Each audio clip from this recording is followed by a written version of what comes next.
अभी तक हम लोग थ्योरी में ही चल रहे हैं, ठीक है। रीजन हमने तुम लोगों को बताया है कि हर चैप्टर का थ्योरी तुम्हें समझना पड़ेगा, थ्योरी ही प्रैक्टिकल बन जाएगी, अलग से फिर थ्योरी याद करने की जरूरत नहीं बनती है। तो लास्ट क्लास में हम लोगों ने वही बेसिक पार्टनरशिप का, ठीक है, और प्लस सीड वाले जो क्वेश्चंस थे वो समझे थे। आज जो तुम लोगों को बताना था वो पीएल एप्रोप्रिएशन है, profit and loss appropriation account.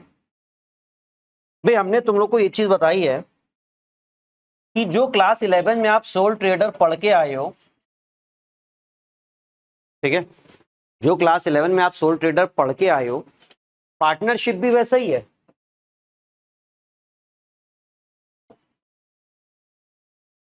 Business थोड़ी बदल जा रहा है, आप same business as a sole trader कर सकते हो, आप same business as a partnership भी कर सकते हो। तो जर्नल जो हम लोगों ने सोल ट्रेडर में पढ़ी हैं, goods purchase, goods sold, sales return, purchase return, वो सेम पार्टनरशिप में होती हैं, तो वो सब हम लोग को पढ़ने की जरूरत नहीं है। लेजर बनाया जाता है सोल ट्रेडर में, वो भी पार्टनरशिप में एज इट इज होता है, तो वो भी हम लोग को पढ़ने की जरूरत नहीं है। ट्रायल बैलेंस भी सेम रहता है, तो वो भी हम लोग नहीं पढ़ेंगे। सीधे आते हैं फिर फाइनल अकाउंट्स पे, और फाइनल अकाउंट्स में हम लोगों ने क्या पढ़ा था कि ट्रेडिंग बनाते हैं, प्रॉफिट एंड लॉस बनाते हैं और बैलेंस शीट बनाते हैं, है ना। वो सब तो हटा दो वो सब तो अब आना ही नहीं है। पार्टनरशिप में भी फाइनल अकाउंट्स में ट्रेडिंग बनाते हैं, प्रॉफिट एंड लॉस बनाते हैं, लेकिन प्रॉफिट एंड लॉस के बाद एक अकाउंट एक्स्ट्रा हो जाता है। एक्स्ट्रा क्यों होता है भाई? ये जो प्रॉफिट एंड लॉस है ये बन रहा है प्रॉफिट को फाइंड करने के लिए। जो भी प्रॉफिट आया, सोल ट्रेडर का क्या मतलब है? Single owner. सोल ट्रेडर का क्या मतलब है? एक सिंगल ओनर है, तो जो भी प्रॉफिट आएगा वो उसका हो जाएगा। लेकिन पार्टनरशिप का क्या मतलब है? पार्टनरशिप का क्या मतलब है? कोई एक बंदा है, एटलीस्ट 2, और मैक्सिमम कितने? 50। तो जो प्रॉफिट है वो सब में डिवाइड होगा ना, तो उस प्रॉफिट के डिस्ट्रीब्यूशन के लिए हम लोग बनाते हैं profit and loss appropriation account. और फिर पार्टनर कैपिटल हम लोग बनाते हैं। यहां पे जो कैपिटल होता है वो बाकी के लेजर में हो चुका होता है, ठीक है। यहां पे हम लोग पार्टनर कैपिटल अलग से बनाते हैं और फिर बनाई जाती है बैलेंस शीट। बट अगर आप देखो ये एग्जैक्टली सेम है, ये एग्जैक्टली सेम है, ये एग्जैक्टली सेम है, तो जो सेम है वो तो पढ़ना ही नहीं है। तो इस पूरे चैप्टर में हम लोग सिर्फ ये दो अकाउंट सीखेंगे, पीएल एप्रोप्रिएशन बनाना और पार्टनर कैपिटल अकाउंट बनाना, ठीक है। तो पहले जरा समझ लो पीएल एप्रोप्रिएशन और पीएल अकाउंट के बीच का डिफरेंस। याद रखना आज की क्लास बहुत इंपॉर्टेंट है, क्योंकि आज की क्लास में पूरा बेसिक पीएल एप्रोप्रिएशन कैसे होता है वो हम बता देंगे, ठीक है ना। तो देखो पीएल अकाउंट और पीएल एप्रोप्रिएशन अकाउंट आपको बेसिक डिफरेंस पता होना चाहिए। एक तो सबसे सिंपल वाला जो याद भी नहीं रखना पड़ेगा, पीएल अकाउंट किसके बाद बन रहा है? ट्रेडिंग के बाद बन रहा है। और पीएल एप्रोप्रिएशन किसके बाद बन रहा है? पीएल के बाद बन रहा है। ये डिफरेंस तो हमें याद भी नहीं रखना है, ये तो ऐसे ही याद हो जाना है। दूसरा डिफरेंस, इनका पर्पस क्या है, ऑब्जेक्टिव क्या है। पीएल अकाउंट अभी हमने बताया क्यों बनाते हैं, टू असर्टेन नेट प्रॉफिट और नेट लॉस। कि हमें नेट प्रॉफिट हुआ या नेट लॉस हुआ वो फाइंड करने के लिए हम लोग बनाते हैं पीएल अकाउंट। पीएल एप्रोप्रिएशन क्यों बनाते हैं? For distribution of profit among partners. ये बेसिक डिफरेंस याद रखो। ये आप बना रहे हो प्रॉफिट, लिखने की जरूरत नहीं यार, बुक में दिया हुआ है ये, ठीक है। जो लिखने वाली चीज होगी वो लिखना, ये बुक में एकदम क्लियर क्लियर पॉइंट लिखे हुए हैं, तो बस समझा रहे हैं, ठीक है। ये आप बनाते हो नेट लॉस या नेट प्रॉफिट फाइंड करने के लिए, और ये आप क्यों बना रहे हो? प्रॉफिट को डिस्ट्रीब्यूट करने के लिए, ठीक है। प्रॉफिट को डिस्ट्रीब्यूट करने के लिए अकाउंट बनता है, ये वर्ड याद रखना, फॉर डिस्ट्रीब्यूशन ऑफ प्रॉफिट। वो क्या है? PL appropriation. लेकिन जब प्रॉफिट को डिस्ट्रीब्यूट करा जाता है तो सिंपल तरीके से डिस्ट्रीब्यूट नहीं किया जाता है। जैसे कि 3 पार्टनर है, हमने कहा प्रॉफिट हुआ हमारा 1,20,000 का, और तीनों में बराबर से बंटना है, यानी कि कितना कितना हो जाएगा 40 40। ये तो सिंपल सा प्रॉफिट का डिस्ट्रीब्यूशन हो गया कि हमने देने के बाद जो बचता है फिर वो प्रॉफिट डिस्ट्रीब्यूट हो जाता है रिमेनिंग प्रॉफिट। तो याद रखना जब हम कह रहे हैं कि पीएल एप्रोप्रिएशन प्रॉफिट के डिस्ट्रीब्यूशन के लिए बन रहा है तो वो डिस्ट्रीब्यूशन इतना सिंपल नहीं होता है। प्रॉफिट में से हमें 3-4 चीजें पार्टनर्स को देनी होती हैं। अगर स्पेसिफिकली देखें तो 3 चीजें। वो कौन सी 3 चीजें? इंटरेस्ट ऑन कैपिटल हम प्रॉफिट में से देते हैं, पार्टनर सैलरी हम प्रॉफिट में से देते हैं और कमीशन हम प्रॉफिट में से देते हैं। इसके बाद जो बचता है वो हम प्रॉफिट के नाम पे डिस्ट्रीब्यूट कर देते हैं। फॉर एग्जांपल जैसे कि अगर हम कहें कि इंटरेस्ट ऑन कैपिटल 10,000 ए को मिलना था, 10,000 बी को मिलना था, 5,000 सी को मिलना था। टोटल कितना इंटरेस्ट ऑन कैपिटल हो गया? वो किस में से दिया जाएगा? इसी 1,20,000 में से। फिर हमने कहा सैलरी 25,000 की सैलरी सी को मिलनी थी, इन लोग को सैलरी नहीं मिलनी, सिर्फ सी को मिलनी थी। तो वो 25,000 भी किस में से आएगा? 1,20,000 में से। कितना चला गया?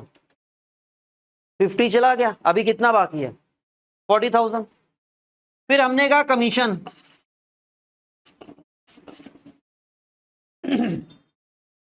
ए को मिलना है 10,000 का कमीशन, बस ए को।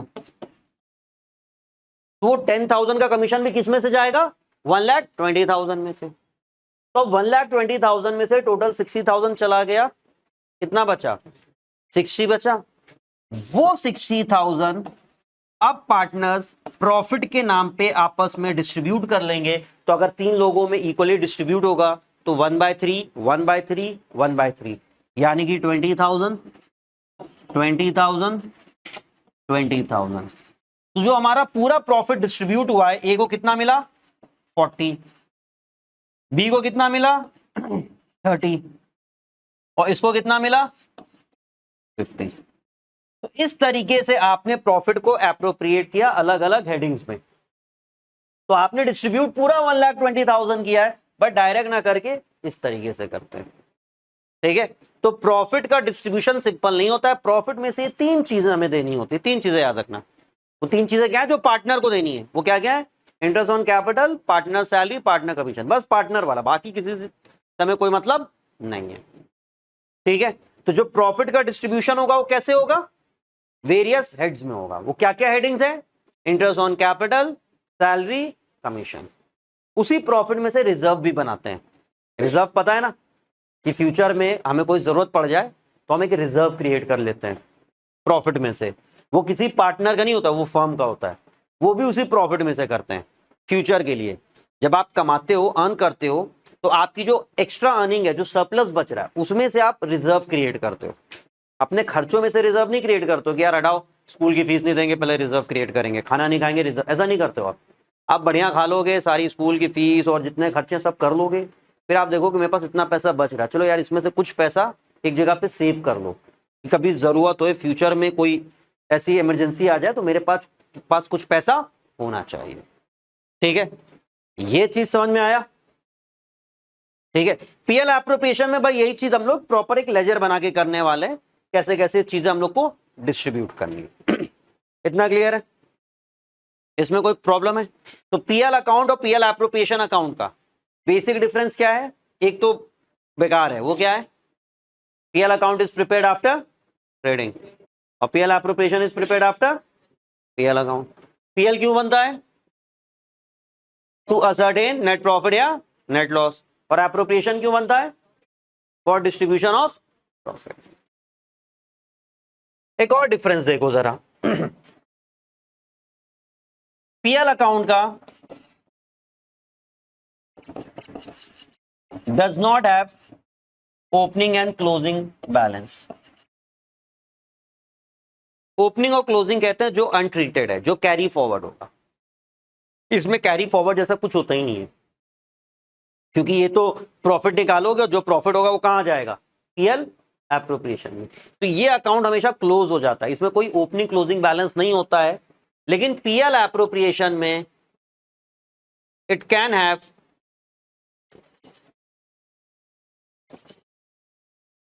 Opening and closing balance. और ये ओपनिंग एंड क्लोजिंग बैलेंस मालूम कब होगा?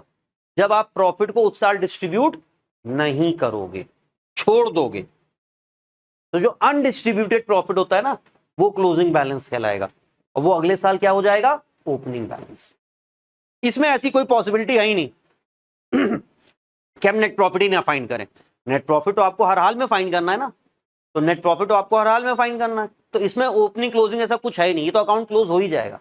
इसमें पॉसिबिलिटी हो सकती है, ठीक है, कि आपने प्रॉफिट को डिस्ट्रीब्यूट नहीं किया, छोड़ दिया, पार्टनर्स में नहीं बांटा और बिजनेस में उसको छोड़ दिया, वो बैलेंस शीट में रह जाता है, वो अगले साल कैरी फॉरवर्ड हो जाएगा। अनडिस्ट्रीब्यूटेड प्रॉफिट जिसे कहते हैं, क्या कहते हैं? Undistributed profit. तो एक ये डिफरेंस, एक ये डिफरेंस, ठीक है। तीसरा और सबसे important, items debited to PL account are known as charge against profit। ये सबसे इंपॉर्टेंट है, याद रखना। जो भी चीजें हम पीएल अकाउंट में डेबिट साइड पे लिखते हैं, डेबिट साइड तो सबको पता है ना, इधर वाली साइड डेबिट होती है और इधर वाली साइड क्रेडिट होती है। तो जो भी चीजें पीएल अकाउंट में डेबिट साइड पे लिखी जाती है, उनको क्या बोला जाता है?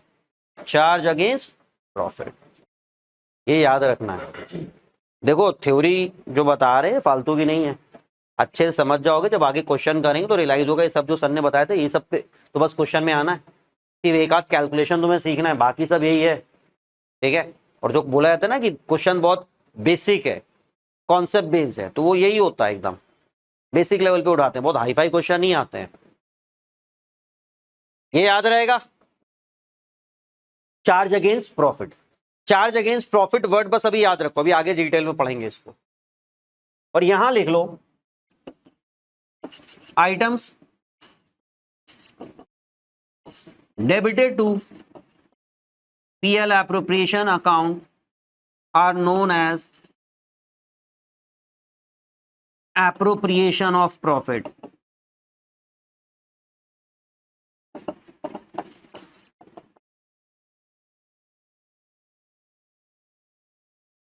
जो इसके डेबिट में आते हैं उनको बोला जाता है चार्ज अगेंस्ट प्रॉफिट, और जो इसके डेबिट में आते हैं उनको क्या बोला जाता है? एप्रोप्रिएशन ऑफ प्रॉफिट, ठीक है। अब जब इनको बनाया जाता है ना, तो याद रखो ये बनता है as per deed. PL appropriation कैसे बनता है? एज पर डीड बनता है। क्यों?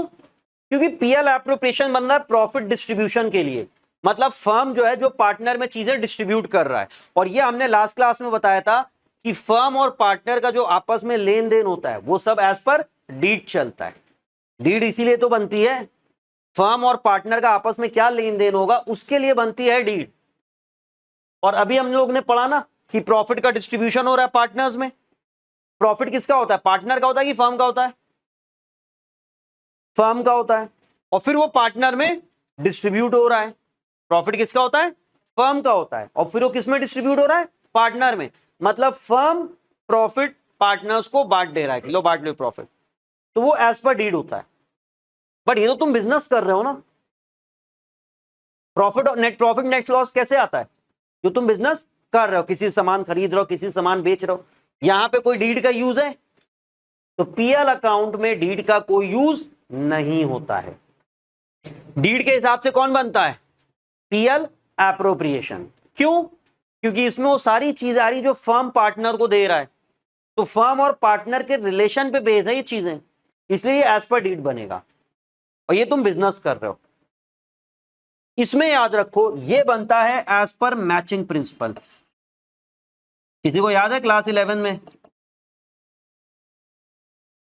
Matching principal?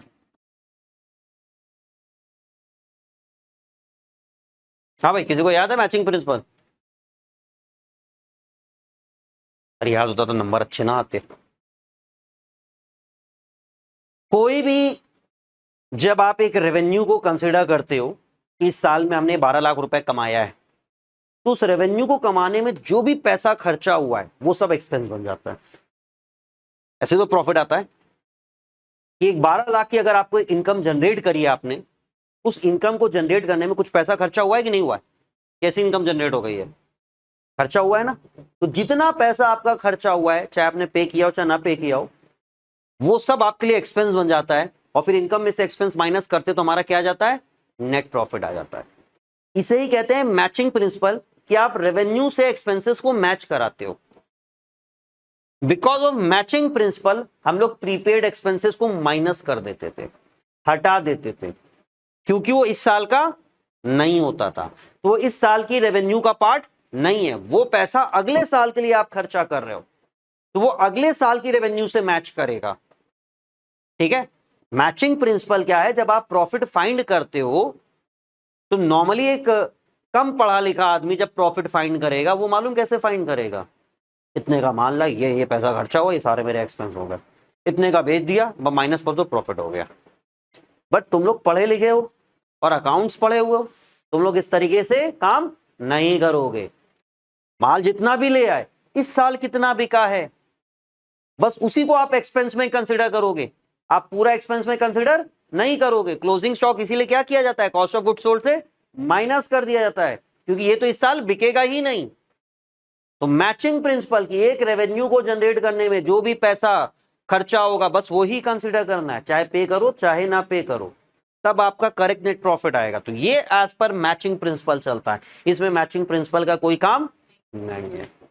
तो पीएल और पीएल एप्रोप्रिएशन के बीच का डिफरेंस समझ में आया? ठीक है। अब दो टर्म यहां पे हमने यूज किए, चार्ज अगेंस्ट प्रॉफिट और एप्रोप्रिएशन ऑफ प्रॉफिट। इनको बताते हैं और फिर पीएल एप्रोप्रिएशन का पूरा फॉर्मेट तुम लोग को बताते हैं, ताकि नेक्स्ट क्लास से हम लोग क्वेश्चन करना स्टार्ट करें, थ्योरी से आगे बढ़े और क्वेश्चन करें, है ना। रोज थ्योरी सुन सुन के जो है नींद आ जाती है ना, और फिर एग्जाम में रोन आंसू भी आ जाते हैं, फिर एग्जाम में आंसू भी तो आते हैं ना, अरे ये क्या आ गया, नहीं आते हैं। तो देखो जरा, चार्ज अगेंस्ट प्रॉफिट और एप्रोप्रिएशन ऑफ प्रॉफिट।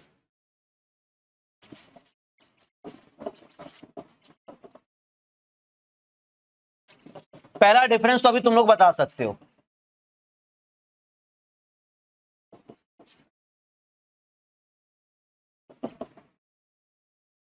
पहला डिफरेंस सही से उठा लो ना। चार्ज अगेंस्ट प्रॉफिट क्या होते हैं? Which are debited to PL account. And appropriation of profit कौन से होते हैं? Which are debited to PL appropriation account. अभी क्लास 11 में फाइनल अकाउंट्स आपने पढ़ा, एक बड़ी लंबी लिस्ट है ना जो चीजें पीएल अकाउंट में आती हैं, बहुत लंबी लिस्ट है, वो सब चार्ज अगेंस्ट प्रॉफिट है। बट हमें सारी नहीं याद रखनी है, हमें 3-4 याद रखने हैं सिर्फ। ठीक है। तो कौन कौन से चार्ज अगेंस्ट प्रॉफिट आप याद रखोगे वो लिख लो। Interest on loan to firm, partners rent,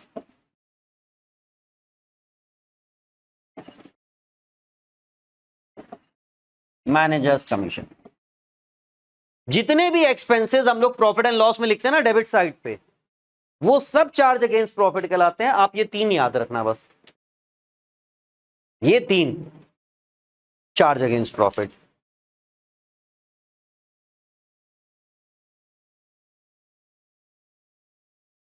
याद रखो, इसमें इनके अलावा बहुत से हैं, बट आपको सिर्फ इतने याद रखने हैं, क्योंकि इतने से ही मतलब रखना है आपको, बाकियों से आपको कोई मतलब नहीं रखना है। तो चार्ज अगेंस्ट प्रॉफिट को कैसे डिफाइन करते हैं? Expenses debited to PL account. और वैसे भी पीएल अकाउंट में सारे एक्सपेंसेस ही तो आते ही हैं डेबिट साइड पे। एप्रोप्रिएशन ऑफ प्रॉफिट जो क्या था? Which are debited to PL appropriation account. इसमें याद रखो, interest on capital, partner salary,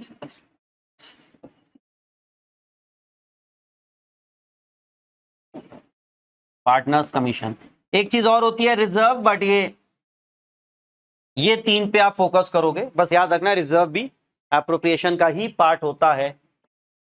reserve भी एप्रोप्रिएशन का ही पार्ट होता है, बट ये किसी पार्टनर का नहीं होता ना, इसलिए हम इसको थोड़ा सा साइड लाइन कर रहे हैं, है ना। जिसका कोई पूछने वाला नहीं होता उसको किनारे कर दिया जाता है। ये है इज्जत वाले घर के लोग, ये बेघर इंसान है। तो रिजर्व बस याद रखो, ये भी एप्रोप्रिएशन होता है, यूज कम है, पार्टनर को नहीं मिल रहा इसलिए ऐसे रखा। ये एप्रोप्रिएशन, इनके अलावा और कोई एप्रोप्रिएशन नहीं है,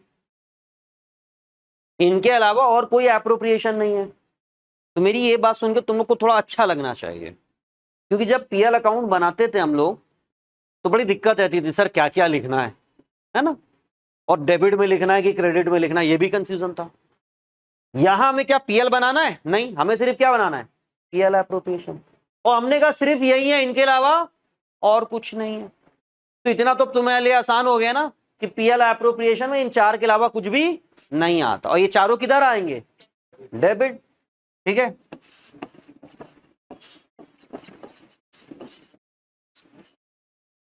तो ये चीज आपके लिए आसान हो गई कि पीएल एप्रोप्रिएशन में इन चार के अलावा तो कुछ नहीं आना है, और ये चारों किधर आएंगे? डेबिट। ठीक है, अब समझते हैं चार्ज और एप्रोप्रिएशन का मतलब। देखो, चार्ज अगेंस्ट प्रॉफिट, मतलब ये चीजें प्रॉफिट में से माइनस होती हैं। ये चीजें, ग्रॉस प्रॉफिट होता है ना, पीएल अकाउंट में ग्रॉस प्रॉफिट लिखा जाता है, उसमें सारी इनकम ऐड होती है और उनमें से सारी चीजें माइनस होती हैं। इनको माइनस करने के बाद बचता है हमारा नेट प्रॉफिट। ठीक है, तो इनके साथ क्या, जब आप बोलते हो चार्ज अगेंस्ट प्रॉफिट, तो इनके क्या है? They are deducted from profit.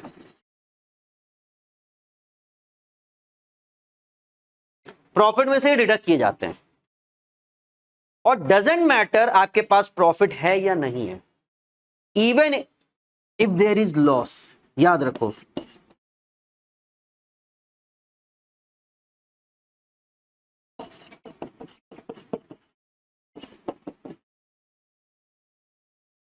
Even if there is loss, इनको आप हर हाल में पीएल अकाउंट में डेबिट करोगे। क्या आप अपने एम्प्लॉय को बोल सकते हो भाई इस साल प्रॉफिट बड़ा कम लग रहा है, सैलरी ना लो? बोल सकते हो? क्या केसा वालों को बोल सकते हो भाई बिजली का बिल माफ कर दीजिए, हमारा प्रॉफिट इस बार हो नहीं पा रहा है? बोल सकते हो? नहीं। पे करना है तो करना है, जगह का रेंट आपको देना है तो देना है। तो they are debited to profit and loss even if there is loss. भले ही लॉस हो जाए, तो प्रॉफिट हो चाहे ना हो, ये हमेशा प्रॉफिट एंड लॉस अकाउंट में डेबिट साइड पे लिखे जाएंगे। तो भले ही लॉस और बढ़ जाए, लेकिन आप इनको इग्नोर नहीं कर सकते। बिजनेस किसी प्रेमाइसेस पे होगा, तो एक पार्टनर ने बोला यार हमारी एक जगह है, तो काम करते हैं वहीं पर कर लेते हैं, उसका रेंट तुम हमें दे देना। तो पार्टनर्स रेंट भले ही पार्टनर को मिल रहा है, बट उसे चार्ज अगेंस्ट प्रॉफिट में रखा गया है। उसे किस में रखा गया है? क्योंकि अगर पार्टनर का ना होता, किसी और का होता, तो रेंट तो हर हाल में देना होता ना। तो पार्टनर के साथ एक्सेप्शन क्यों करें? इसलिए उसको एप्रोप्रिएशन में रखा गया है। ठीक है, तो समझ गया, चार्ज अगेंस्ट प्रॉफिट ये हर हाल में माइनस किए जाएंगे, इनको कभी भी इग्नोर नहीं करना, भले ही फर्म को लॉस हो जाए, even if it involve the firm in loss. ये जो वर्ड है ना, even if it involve the firm in loss, वो चार्ज अगेंस्ट प्रॉफिट के लिए यूज किया जाता है। लेकिन जब आप बोलते हो एप्रोप्रिएशन ऑफ प्रॉफिट, इसका मतलब होता है out of profit. Out of profit का मतलब होता है प्रॉफिट में से। अब अगर ये वाला एग्जांपल मेरा याद हो, याद है ना, अभी बता रहे थे, तो हम कैसे बता रहे थे कि 1,20,000 में से 25,000 दिया, फिर जो बचा उसमें से 25,000 दिया, फिर उसमें से 60,000 दिया, तो ये बचा। ये प्रॉफिट में से चीजें दी जाती हैं, एप्रोप्रिएट की जाती है। एप्रोप्रिएशन का मतलब ही यही है, आउट ऑफ प्रॉफिट। अगर प्रॉफिट है तो आप इंटरेस्ट ऑन कैपिटल भी दोगे, सैलरी भी दोगे, कमीशन भी दोगे, और रिजर्व भी क्रिएट करोगे। लेकिन अगर लॉस हो गया तो नहीं। यहां पे ऐसा कुछ था, यहां चाहे प्रॉफिट हो चाहे लॉस हो, हर हाल में लिखना है। लेकिन इसमें क्या है, प्रॉफिट है तो ये सारी चीजें लिखी जाएंगी, और अगर लॉस है तो नहीं लिखी जाएंगी। ठीक है, तो they are debited only in case of profit. ये चीज लिख लो वहां पे, these are debited only in case of profit. Profit नहीं है तो ये नहीं लिखे जाएंगे। समझ गए? तो आउट ऑफ प्रॉफिट, तो इन केस ऑफ लॉस हम लोग एप्रोप्रिएशन नहीं करते हैं, ठीक है। एप्रोप्रिएशन सिर्फ किस लिए बनता है? प्रॉफिट के केस में बनता है। तो लॉस के केस में पीएल एप्रोप्रिएशन कभी भी नहीं बनेगा। तो it is prepared, sorry, PL appropriation account is prepared only in case of profit, ठीक है। तो ये जो एप्रोप्रिएशन होते हैं ये प्रॉफिट के केस में होते हैं। क्वेश्चन में बोला है सैलरी दे दो, क्वेश्चन में बोला है कमीशन दे दो, क्वेश्चन में बोला है इंटरेस्ट ऑन कैपिटल दे दो, बट लॉस हो गया, तो आप पार्टनर को बोल सकते हो कि भाई देखो ऐसा है, लॉस हो गया है, तो ना आपको इंटरेस्ट ऑन कैपिटल मिलेगा, ना आपको सैलरी मिलेगा, ना आपको कमीशन मिलेगा। जो कि इस केस में आप मना नहीं कर सकते, आप एम्प्लॉय को मना नहीं कर सकते, आप केसा वालों को मना नहीं कर सकते हो, लेकिन यहां पे पार्टनर है ना, घर के लोग हैं, मना कर दोगे। तो एप्रोप्रिएशन के बारे में आउट ऑफ प्रॉफिट का मतलब समझ गए ना, only in case of profit.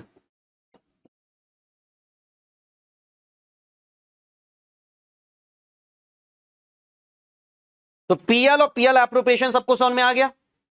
Appropriation of profit और चार्ज अगेंस्ट प्रॉफिट समझ में आ गया, दोनों के बीच का डिफरेंस समझ में आ गया। कौन कौन से चार्ज अगेंस्ट प्रॉफिट याद रखना है ये समझ गए, कौन से एप्रोप्रिएशन होते हैं ये समझ गए। तो अब एक काम करते हैं, पीएल एप्रोप्रिएशन का फॉर्मेट देख लेते हैं। तो आज फॉर्मेट बता के क्लास खत्म करेंगे, तो कल जब आओगे सीधे क्वेश्चंस कराएंगे, ठीक है। अच्छा, क्वेश्चन कुछ तुम लोग की बुक के भी रहेंगे और कुछ टीएस के भी क्वेश्चन कराएंगे। स्टार्टिंग में हम कुछ टीएस वाले ही कराएंगे, क्योंकि कुछ क्वेश्चन ऐसे हैं जो टीएस में मतलब अच्छे हैं इन सेंस कि पूरा ये पीएल एप्रोप्रिएशन तुम्हें क्लियर हो जाएगा। फिर बाद में तुम लोग की बुक के सारे रहेंगे, ठीक है। शुरुआत में टीएस के 4-5 क्वेश्चन है वो हमें कराने हैं। देखो जरा फॉर्मेट, तो पीएल एप्रोप्रिएशन आप बना रहे हो, जाहिर सी बात है प्रॉफिट है तभी बन रहा होगा, लॉस है तो नहीं बनता। Profit and loss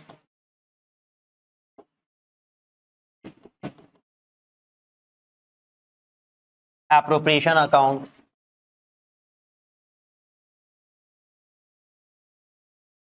for the year ended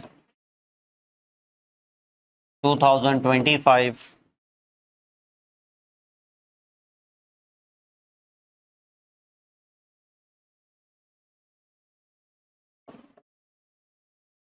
particulars amount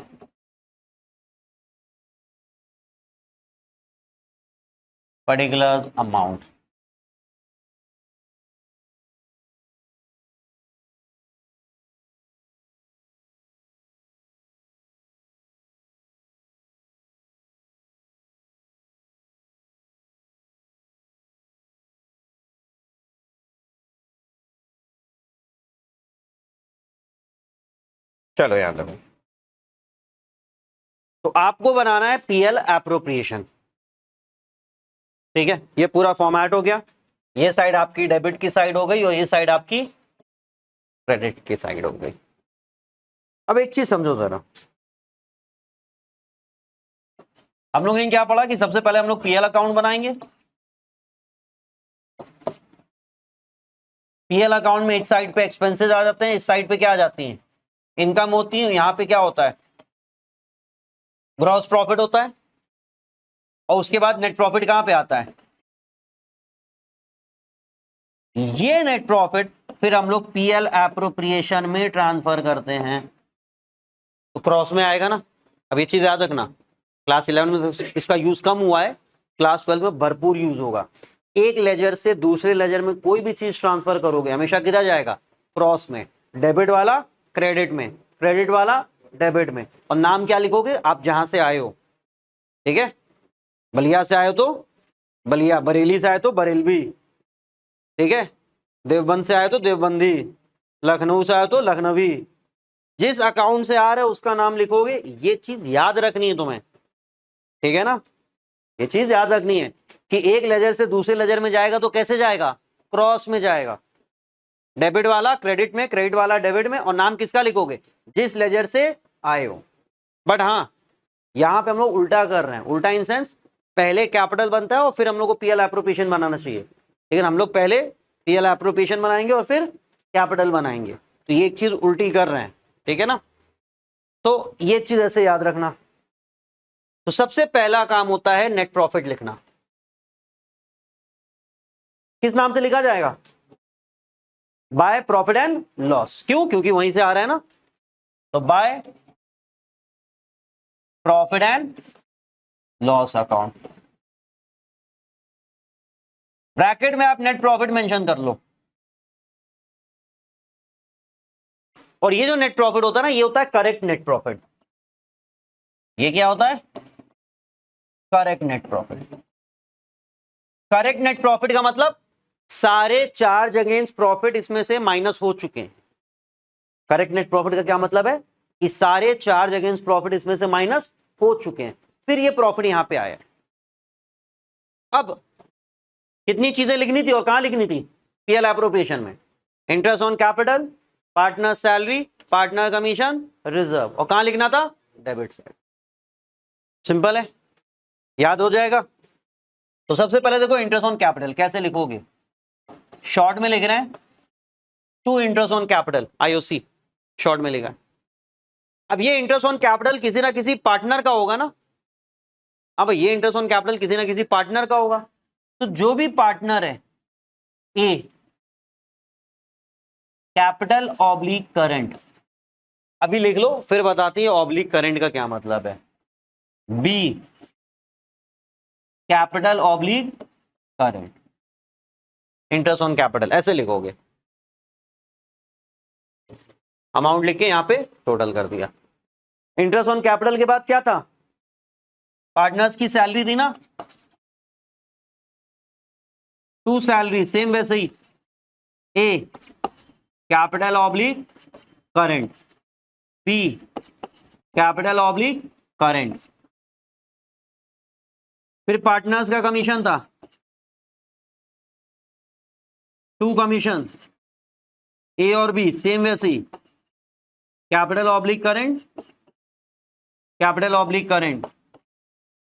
Zainab तुमको समझ में आ रही है ना चीजें? हाँ भाई जैनब,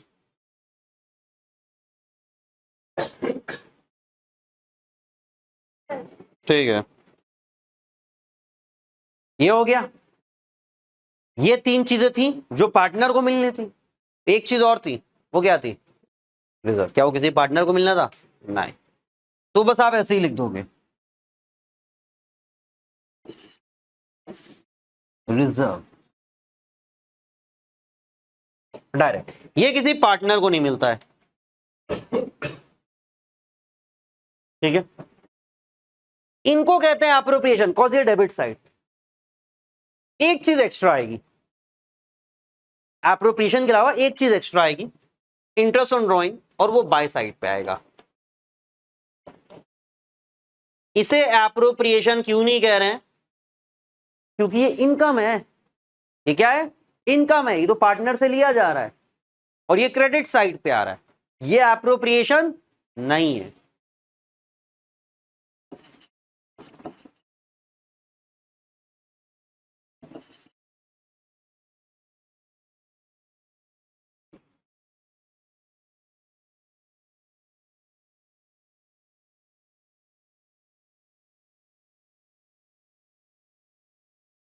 इसके बाद बैलेंस करोगे, जो रिमेनिंग प्रॉफिट होगा बैलेंस कैसे करोगे? प्रॉफिट और इंटरेस्ट ऑन ड्रॉइंग को ऐड करोगे, उसमें से ये interest on capital minus, salary minus, commission minus, reserve minus, जो भी बचेगा आप टू प्रॉफिट लिखो या डायरेक्ट लिख दो। डायरेक्ट लिखने का मतलब भी बता रहे हैं,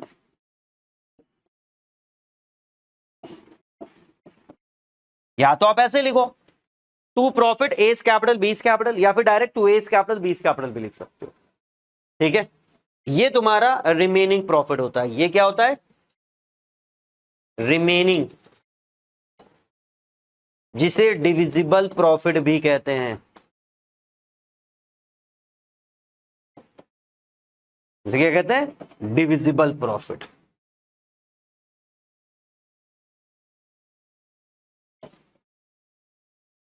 इंटरेस्ट ऑन ड्रॉइंग का याद रखना, ये प्रॉफिट से कोई लेना देना नहीं है, ये इनकम है, इसलिए बाय साइड पे लिखा है। ये है इन केस ऑफ प्रॉफिट, पूरा पीएल एप्रोप्रिएशन, कुछ है ही नहीं इसके अलावा। अब सिर्फ मालूम हम लोग को क्या पढ़ना है कि करेक्ट नेट प्रॉफिट कैसे कैलकुलेट करें, ठीक है। इंटरेस्ट ऑन कैपिटल कैसे कैलकुलेट करें, इंटरेस्ट ऑन ड्रॉइंग कैसे कैलकुलेट करें, और कमीशन कैसे कैलकुलेट करें। बस हर बार बनाना यही अकाउंट है, बस कैलकुलेशन सीखना है।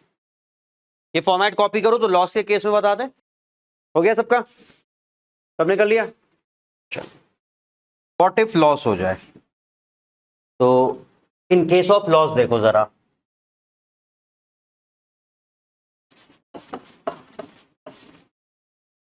अगर हमको लॉस हो जाता है तो लॉस के केस में हम लोग बनाते हैं प्रॉफिट एंड लॉस अकाउंट। देखो आईएससी में पीएल एप्रोप्रिएशन सिर्फ और सिर्फ बनता है प्रॉफिट की डिस्ट्रीब्यूशन के लिए, और अगर लॉस हो रहा है तो फिर हमें क्या बनाना पड़ेगा, प्रॉफिट एंड लॉस अकाउंट। और लॉस के केस में हम लोग interest on capital, partners salary, partners commission और जनरल रिजर्व, सारे एप्रोप्रिएशन को इग्नोर करते हैं। क्वेश्चन में गिवन भी होगा तो भी हम लोग इग्नोर करेंगे। इंटरेस्ट ऑन कैपिटल बोला होगा 5% दे दो, बट हम लोग नहीं देंगे क्योंकि लॉस हो गया है। सैलरी बोली भी होगी हम इग्नोर कर देंगे, कमीशन बोला भी होगा हम इग्नोर कर देंगे। तो कोई भी एप्रोप्रिएशन अगर गिवन भी है तो आप लॉस के केस में इग्नोर कर दोगे। याद रखना, इंटरेस्ट ऑन ड्रॉइंग एप्रोप्रिएशन नहीं होता है। इंटरेस्ट ऑन ड्रॉइंग चाहे प्रॉफिट हो चाहे लॉस हो, अगर इंटरेस्ट ऑन ड्रॉइंग दिया है तो कैलकुलेट करके आपको लिखना ही पड़ेगा। अगर प्रॉफिट है तो आप पीएल एप्रोप्रिएशन में लिख देते हो बाय साइड पे, और अगर लॉस है तो फिर पीएल अकाउंट में लिख दो बाय साइड पे। अब देखो जरा, क्लास 11th में हम लोग प्रॉफिट एंड लॉस अकाउंट पढ़ के आए हैं, और हम लोग जो नॉर्मली प्रॉफिट एंड लॉस पढ़ते थे, तो हम लोग जब प्रॉफिट एंड लॉस बनाते थे तो एंड में या तो नेट प्रॉफिट आ जाता था या फिर नेट लॉस आ जाता था। बट बुक में अगर ध्यान दिया हो, कभी कभी मैनेजर्स कमीशन वाले जो क्वेश्चन रहते थे तो वो लोग क्या करते थे, क्योंकि मैनेजर्स कमीशन हमारा नेट प्रॉफिट पे कैलकुलेट होता था, तो पहले वो नेट प्रॉफिट फाइंड करते थे और फिर क्या करते थे, पीएल अकाउंट को एक्सटेंड करते थे नीचे की तरफ, और वहां पे मैनेजर्स कमीशन को कैलकुलेट करके लिखते थे। समझो जरा कैसे, कि आपने पीएल अकाउंट बनाया और इंस्टेड ऑफ नेट प्रॉफिट आपने लिख दिया to balance carried down. Net profit है तो आपने क्या लिख दिया, बैलेंस कैरिड डाउन, और फिर वो बैलेंस ब्रॉट डाउन आपने यहां लिखा, और कोई चार्ज अगेंस्ट प्रॉफिट जैसे मैनेजर्स कमीशन अगर रह गया था तो उसको यहां लिख देते थे टू मैनेजर्स कमीशन या टू इंटरेस्ट ऑन लोन, कोई चार्ज अगेंस्ट प्रॉफिट जो रह गया होगा उसको यहां लिखते, और फिर उसके बाद हम दोबारा से बैलेंस करते, और अब जो बैलेंसिंग फिगर आती वो नेट प्रॉफिट बनती, और ये net profit transfer to PL appropriation कहलाता। ये जो नेट प्रॉफिट है ये कहलाता है ट्रांसफर टू पीएल एप्रोप्रिएशन। तो हम लोग क्या करेंगे, इन केस ऑफ लॉस जो बनाएंगे वो हम लोग पूरा पीएल एप्रोप्रिएशन ना देके हम लोग इतना सा पार्ट पे ध्यान देंगे, ये वाला पार्ट जो लास्ट का है। तो अब जैसे बैलेंस कैरिड डाउन आपने नेट प्रॉफिट को लिखा है, तो अगर लॉस होता तो किधर आता, बाय साइड पे, बाय बैलेंस कैरिड डाउन। तो ये इधर पे ब्रॉट डाउन हुआ था तो लॉस इधर पे ब्रॉट डाउन हो जाएगा टू बैलेंस ब्रॉट डाउन। इसका मतलब जब भी हम लोग पीएल अकाउंट बनाएंगे उसमें अगर नेट लॉस शो करना है हम लोगों को, तो हम लोग किस नाम से शो करेंगे, टू बैलेंस ब्रॉट डाउन। हम लोग to loss for the year या लॉस ड्यूरिंग द ईयर भी लिख सकते हैं। सेम वे प्रॉफिट कैसे शो कर रहे हैं, बाय बैलेंस ब्रॉट डाउन, जिसको हम प्रॉफिट ड्यूरिंग द ईयर या प्रॉफिट फॉर द ईयर भी लिख सकते हैं। तो बेटर रहता है आप ब्रॉट डाउन लिख लीजिए। तो हम लोग पीएल अकाउंट बना रहे हैं किस केस में, जिसमें हमें लॉस हो गया है। तो अगर हमको लॉस हो गया है तो सबसे पहले लॉस को हम लोग लिख देंगे टू बैलेंस ब्रॉट डाउन। आप ब्रैकेट में नेट लॉस लिख लो या लॉस फॉर द ईयर लिख लो, ज्यादा बेटर क्या लगता है, आप लिख लो लॉस फॉर द ईयर। कि कभी भी फंडामेंटल में अगर आपको पीएल अकाउंट बनाना पड़ जाए, बहुत से ऐसे केस है जहां बनाना पड़ सकता है, तो अगर लॉस दिया होगा तो लॉस को आप टू बैलेंस ब्रॉट डाउन करके लिखोगे लॉस फॉर द ईयर, और अगर प्रॉफिट दिया होगा तो उसको बाय बैलेंस ब्रॉट डाउन करके लिखोगे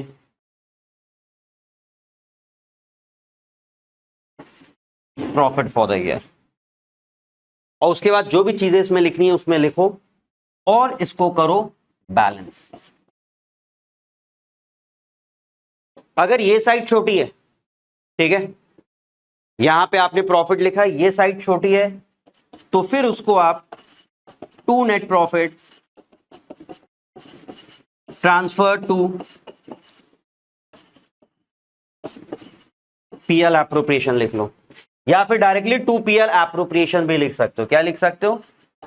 टू पीएल एप्रोप्रिएशन, कि ये नेट प्रॉफिट फिर पीएल एप्रोप्रिएशन में जाएगा और वहां से डिस्ट्रीब्यूट होगा। और अगर लॉस है और ये साइड छोटी है तो उसको आप यहां पे बाय नेट लॉस करके जो भी पार्टनर्स होंगे उनमें डिस्ट्रीब्यूट कर दोगे। ए कैपिटल या करंट, बी कैपिटल या करंट। तो याद रखना, अगर आप पीएल अकाउंट बना रहे हो तो नेट लॉस को टू बैलेंस ब्रॉट डाउन, या loss for the year, loss during the year, और अगर प्रॉफिट है तो bye balance brought down, profit for the year या प्रॉफिट ड्यूरिंग द ईयर करके, और फिर इसको बैलेंस करो। अगर प्रॉफिट बच रहा है, प्रॉफिट कब बचेगा? जब डेबिट साइड छोटी होगी, तो उसको आप to net profit transfer to PL appropriation, या तो ये लिखोगे या डायरेक्टली आप लिख सकते हो टू पीएल एप्रोप्रिएशन। जिस अकाउंट में जा रहा है उसका नाम लिख दिया जाता है। और अगर लॉस बड़ा है, कहने का मतलब क्रेडिट साइड छोटी है, तो क्रेडिट साइड छोटी होगी तो नेट लॉस होगा, और नेट लॉस यहीं से डिस्ट्रीब्यूट हो जाएगा। तो अगर आप पीएल अकाउंट बना रहे हो और अगर आपकी क्रेडिट साइड बड़ी है डेबिट से, तो इसका मतलब आपको नेट प्रॉफिट हो रहा है जो आप यहां से ट्रांसफर करोगे पीएल एप्रोप्रिएशन में। और अगर क्रेडिट साइड छोटी है, डेबिट साइड बड़ी है, मतलब ये साइड छोटी है, तो आपको क्या हो रहा है? नेट लॉस हो रहा है, और वो नेट लॉस यहीं से डिस्ट्रीब्यूट हो जाता है। ये चीज समझो, नेट लॉस यहीं से डिस्ट्रीब्यूट होता है और ये पीएल एप्रोप्रिएशन में ट्रांसफर होता है। इसका मतलब इसके बाद आप पीएल एप्रोप्रिएशन बनाओगे और पीएल एप्रोप्रिएशन में वो जो प्रॉफिट है by profit and loss account करके लिख दोगे। कौन वाला प्रॉफिट? ये वाला प्रॉफिट आप बाय पीएल अकाउंट करके लिख दोगे। ठीक है, तो ये चीज आपको याद रखनी इन केस ऑफ लॉस। तो इसको अगर प्रॉपर तरीके से देखें कि अगर हम इन केस ऑफ लॉस बना रहे हैं तो हमने लॉस लिख दिया। अब एप्रोप्रिएशन कोई लिखना नहीं है, लेकिन इंटरेस्ट ऑन ड्राइंग हमने क्या बोला? अगर आप पीएल एप्रोप्रिएशन बना रहे हो तो वहां लिख देना, अगर आप पीएल अकाउंट बना रहे हो तो वहां लिख देना। फिर आएगा इंटरेस्ट ऑन ड्राइंग, जो भी पार्टनर है, A capital oblique current, B capital oblique current. अगर कोई चार्ज अगेंस्ट प्रॉफिट गिवन होगा तो यहां लिखा जाएगा, एक्सपेंस हुआ तो डेबिट साइड, इनकम हुआ तो क्रेडिट साइड। ठीक, इसके बाद आप बैलेंस करोगे और ये साइड आपकी छोटी अगर हो गई तो बाय नेट लॉस करके आप ए कैपिटल ऑब्लिक करंट डिस्ट्रीब्यूट कर दोगे, बी कैपिटल ऑब्लिक करंट। जब क्वेश्चन करेंगे तो हर तरीके के केसेस आएंगे, तो ऐसे भी केस आएंगे जहां पे हमें लॉस दिया है और हमें बनाना पड़ेगा पीएल अकाउंट। ठीक है ना, तो इसको कॉपी करो। हो गया। लॉस और प्रॉफिट के अलावा भी एक सिचुएशन आ सकती है, उसे बोलते हैं हम लोग इनसफिशिएंट प्रॉफिट। उसे क्या बोलते हैं हम लोग? इनसफिशिएंट। एक तो हो गया कि सफिशिएंट प्रॉफिट है, interest on capital, salary, commission सब देने के बाद बच गया और वो पार्टनर्स ने आपस में बांट लिया। एक तो है कि लॉस है तो फिर कुछ देना ही नहीं है। एक सिचुएशन क्या आ गई कि प्रॉफिट है तो बट सफिशिएंट नहीं है। सफिशिएंट क्यों नहीं है? क्योंकि interest on capital, salary, commission मिला के हमें 1,20,000 चाहिए, प्रॉफिट सिर्फ 80,000 है। तो इनसफिशिएंट प्रॉफिट वाली सिचुएशन कौन सी होती है? जब हमारा profit plus IOD is less than total appropriation. और याद रखना, इस एप्रोप्रिएशन में आप रिजर्व को इंक्लूड नहीं करते हो। रिजर्व तो सब देने के बाद जो सरप्लस होता है ना तब बनता है। तो is less than total appropriation, याद रखना, एक्सक्लूडिंग रिजर्व। क्योंकि इनसफिशिएंट प्रॉफिट के केस में रिजर्व से तो मतलब ही नहीं है, रिजर्व को तो हटा ही दो। ठीक है ना, तो एक्सक्लूडिंग रिजर्व आपका प्रॉफिट और आईडी मिला के कम पड़ रहा है। ठीक, क्योंकि कितना इंटरेस्ट ऑन कैपिटल, कितना सैलरी, कितना कमीशन, वो तो कैलकुलेट कर ही लेते हैं ना। तो अब प्रॉफिट में से देना है, तो क्या ऐसा हो सकता है कि मेरे पास 1 लाख है और उसमें से हम 1,10,000 डिस्ट्रीब्यूट कर दें? क्या हो गया? एक्सक्लूडिंग रिजर्व, रिजर्व हटा गए। 80,000 में से क्या हम 2 लाख डिस्ट्रीब्यूट कर सकते हैं? नहीं कर सकते ना। तो वहां पे क्या किया जाए, ये चीज लिख लो। इस केस में हम क्या करेंगे, profit plus IOD is distributed among partners in the ratio of actual appropriation received by each partner. ये लिखो, हम समझा देते हैं इसको, 1 मिनट का है। अब ये चीज समझो, क्योंकि हमारा प्रॉफिट और आईओडी कम पड़ रहा है, प्रॉफिट और आईओडी कम पड़ रहा है, तो मालूम क्या किया जाता है, A B C, interest on capital जिसका भी है लिख दो, सैलरी जिसका भी है लिख दो, कमीशन जिसका भी है लिख दो, टोटल कर लो और इसका रेशियो बना दो, उस रेशियो में डिस्ट्रीब्यूट होगा। मान लो फॉर एग्जांपल ये आ गया 1,50,000 50,000। पता है रेशियो कैसे बनाते हैं, कॉमन जीरो काट दो, 4 0 4 0 4 0, कितना बच गया 1055। अभी कॉमन नंबर से डिवाइड हो रहा है ना, 5 2 जा 1 जा 1 जा, ये ratio. In case of insufficient profit ratio ऐसे बनाएंगे, किसको कितना एप्रोप्रिएशन मिलना वो लिख लिया, उसका रेशियो बनाया। और फिर पीएल एप्रोप्रिएशन में देखो जाओगे, जो भी प्रॉफिट है यहां पे लिखोगे बाय प्रॉफिट एंड लॉस करके, जो भी इंटरेस्ट ऑन ड्रॉइंग है वो लिख दोगे,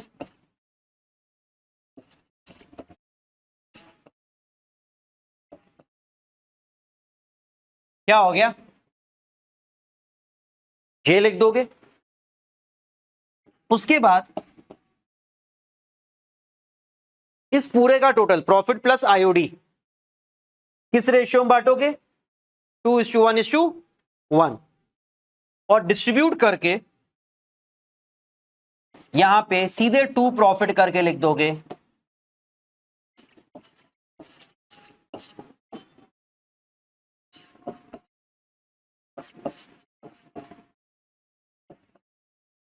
ऐसे।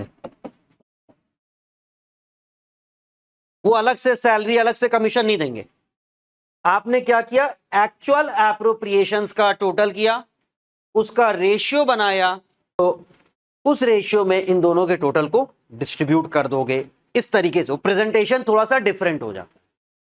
आप सैलरी कमीशन और इंटरेस्ट ऑन कैपिटल अलग से नहीं दे रहे हो, लेकिन जितना अमाउंट इन लोगों को बनना था उसी प्रपोर्शन में इन लोग को प्रॉफिट के फॉर्म में मिल जाएगा। ये चीजें याद रखनी है, ठीक है। इतना ही रखते हैं आज के लिए इसको।